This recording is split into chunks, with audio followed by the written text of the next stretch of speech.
Ya, Bismillahirrahmanirrahim. Assalamualaikum warahmatullahi wabarakatuh. Selamat sore, teman-teman semua. Pada kesempatan kali ini saya Firdia Indah Nurdin mau membahas tentang organisasi dan arsitektur komputer. Apa sih bedanya organisasi dan arsitektur komputer itu? Jadi kalau arsitektur komputer itu namanya arsitektur ya, jadi dia itu lebih dari kacamatanya programmer. Kalau organisasi itu lebih ke eh, fisiknya, hardware-nya gitu kan. Jadi kalau kalau arsitektur komputer itu eh, apa kayak cetak birunya gitu kan, atau desain konsep dan struktur fungsional dari sistem komputer, sedangkan organisasi komputer itu kayak CPU-nya, saluran data, memori, dan perangkat input sama output-nya. Terus garis besarnya gini, beberapa aspek yang beda antara arsitektur komputer sama organisasi komputer tuh biar gampang kita menelaahnya. Itu yang pertama misalkan kayak fokusnya. Jadi kalau organisasi komputer tuh fokusnya itu di implementasi fisik sama koneksi hardware-nya. Kalau arsitektur komputer itu di desain logis sistemnya, set instruksinya, sama mode pengalamannya.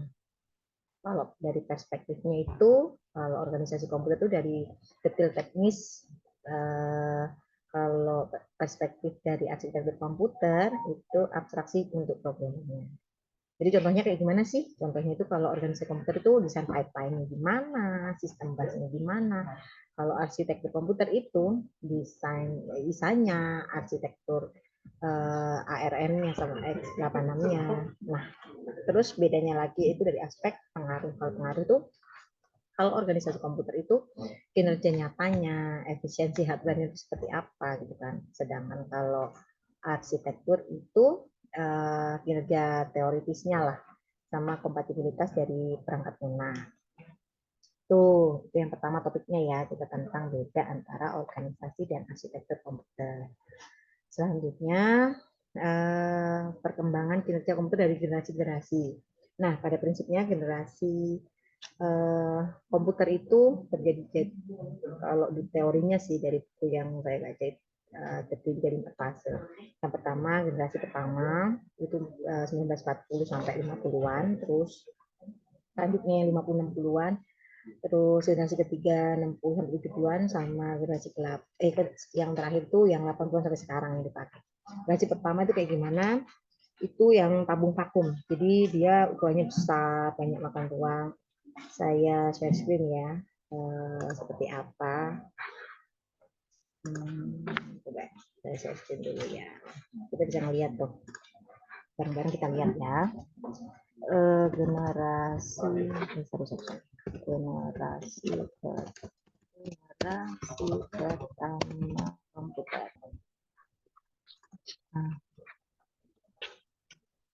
ya. Nih kayak gini nih. Jadi dia tuh gede, tabung vakum gitu, besar, banyak makan ruang, konsumsi dayanya tinggi. Terus apalagi ya? Contohnya tuh ENIAC. Kalau dilihat kinerjanya, performa dihitung dalam satuan milidetik dan kapasitas memorinya sangat terbatas. Selanjutnya, kalau yang generasi 2 itu udah mulai transistor, generasi kedua. Transistor. Kalau yang pertama tadi tanya ya, IBM 7090, IBM 7090. Terus udah pakai transistor, transistor itu yang, nah ini IBM 7090 juga udah lebih rendah. Performanya dia lebih cepat, sudah dalam satuan mikrodetik, terus kapasitas memorinya lebih tinggi. Transistor yang awalnya tadi pakai terus yang generasi ketiga itu udah mulai pakai IC, kecil, lebih efisien, terus konsumsinya daya lebih rendah, terus udah pakai keyboard untuk input. Satu lagi ya, dia juga kinerjanya ya pasti lebih bagus ya. Satuannya sekarang pakai nanodetik. Memang kapasitas memori sama kecepatan pemrosesannya lebih cepat. Nih contohnya itu IBM 360. IBM 360. Yang 360 seperti itu. Yang generasi keempat yang udah kita pakai saat ini, dia generasi 80-an sampai sekarang lah. Dia udah pakai mikroprosesor. Kinerjanya pasti sangat cepat, udah kapasitas memori penyimpanannya udah lebih besar. Itu topik yang kedua, yaitu tadi ya generasi dari komputer. sekarang struktur CPU. Struktur CPU itu kayak gimana sih gitu kan? Share lagi. Share screen. Struktur CPU.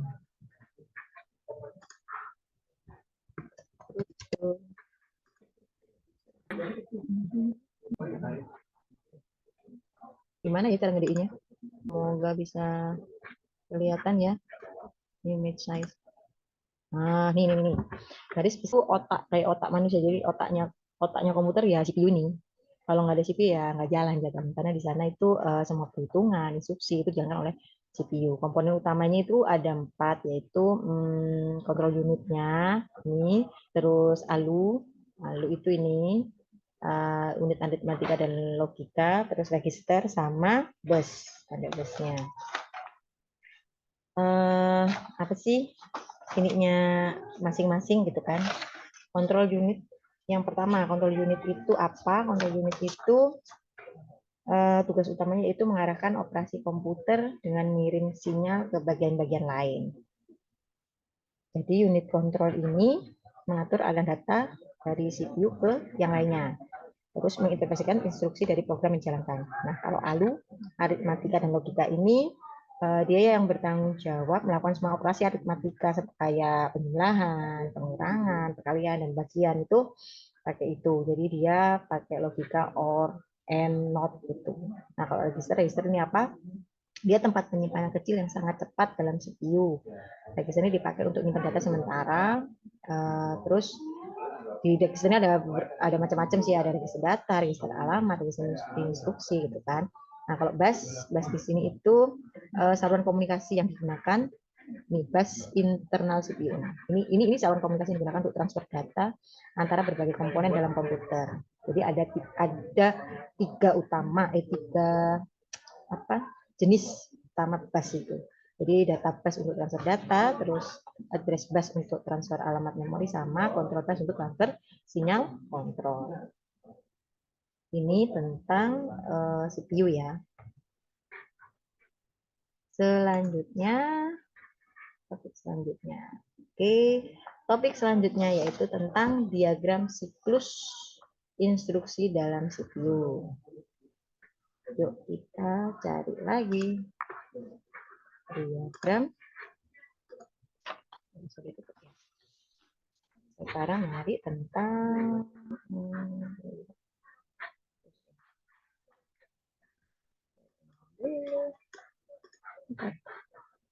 nyari tentang apa? Diagram siklus instruksi itu apa sih yang diikuti oleh CPU untuk mengeksekusi setiap instruksi yang diberikan oleh program. Nah, ini instructions RBN lagi yang garis besarnya ini. Kurang lengkap, hasil cari yang agak lebih lengkap. Ini biasanya ada 3 sih pemeriksaan itu habis. Kalau itu ada pemeriksaan. Ya, di situ ada 3. Di sini cuma nunjukin 2. Nah, ini biar garis besarnya dapat siklus instruksi sama interupsi. Fetch cycle itu ini siklus pengambilan yang bisa disebut fetch cycle ya, terkenal umumnya yang digunakan. Terus execute cycle sama interrupt cycle. Apa sih fetch cycle? Apa sih siklus pengambilan itu? Siklus pengambilan itu langkah pertama di mana CPU mengambil instruksi dari memori untuk diproses selanjutnya.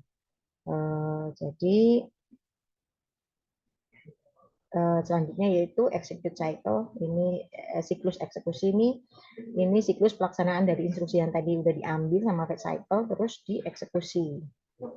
Jadi di sini ada decode instruksi sama pelaksanaan operasi dan penyimpanan hasil. Kalau yang tadi di fetch cycle itu prosesnya itu program komputer, kemudian instruksi diambil dari memori, lalu program komputernya itu ditingkatkan.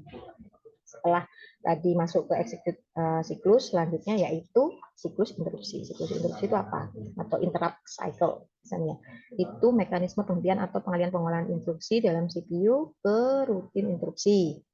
Jadi hampir semua modul memori input output memiliki mekanisme yang dapat menginstruksi kerja CPU. Proses ini melibatkan proses simpan status proses, terus layani interrupt, sama kembalikan status proses. Jadi garis besar dari siklus instruksi di CPU itu garis besar yang saya jelaskan tadi ada cyclus, batch, execution, sama interrupt cycle. Oke, selanjutnya kita, jadi ada beberapa topik tadi yang udah kita apa ya, saya sharing belajar bareng-bareng. Yang terakhir itu hierarki memori. Nah, hierarki memori gimana sih? Terus, nah tadi dasarnya kayak gini, kayak gini. Nah, ini istilahnya itu biasanya register prosesor, memori sama memori disk sama memori utama ini masuk ke dalam inbound memory. Terus ada outbound storage, sama yang terakhir yaitu offline storage. Apa sih itu gitu kan? Nah, inbound memory itu jadi kelebihan kekurangannya. Kalau inbound memory itu memori yang terpasang langsung di dalam motherboard. Ini inbound memory.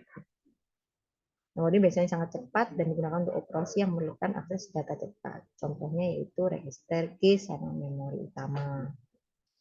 Nah, terus inbound memory ini berkaitan erat dengan kecepatan akses yang tinggi.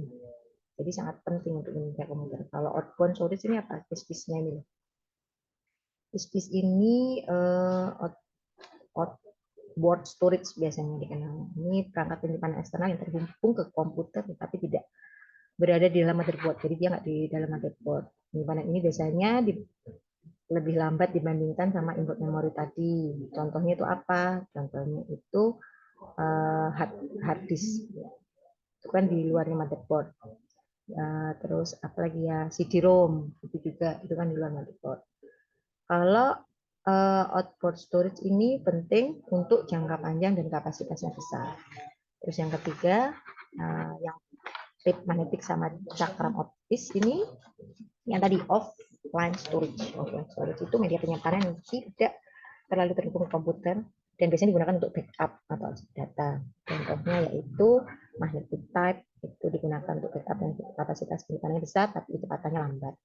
Terus magnetic optical itu kombinasi teknologi magnetik dengan dan optik, jadi digunakan untuk data dan keadaan tinggi. Terus ada WOM juga, itu jenis media penyimpanan di mana data hanya bisa ditulis sekali tetapi bisa dibaca berkali-kali. Kalau offline storage ini penting untuk backup data dan penyimpanan yang jangka panjang.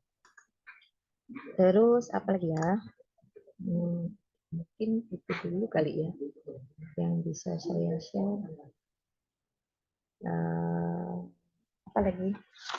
Jadi ada berapa topik tadi? Ada tentang hierarki memori, terus ada diagram siklus instruksi dalam CPU, siklus CPU sama bedanya organisasi dan arsitektur komputer. Itu teman-teman sekalian mungkin yang bisa saya share. Atas kurang lebihnya saya mohon maaf. Terima kasih atas perhatiannya. Wabillahi taufiq wal hidayah. Assalamualaikum warahmatullahi wabarakatuh.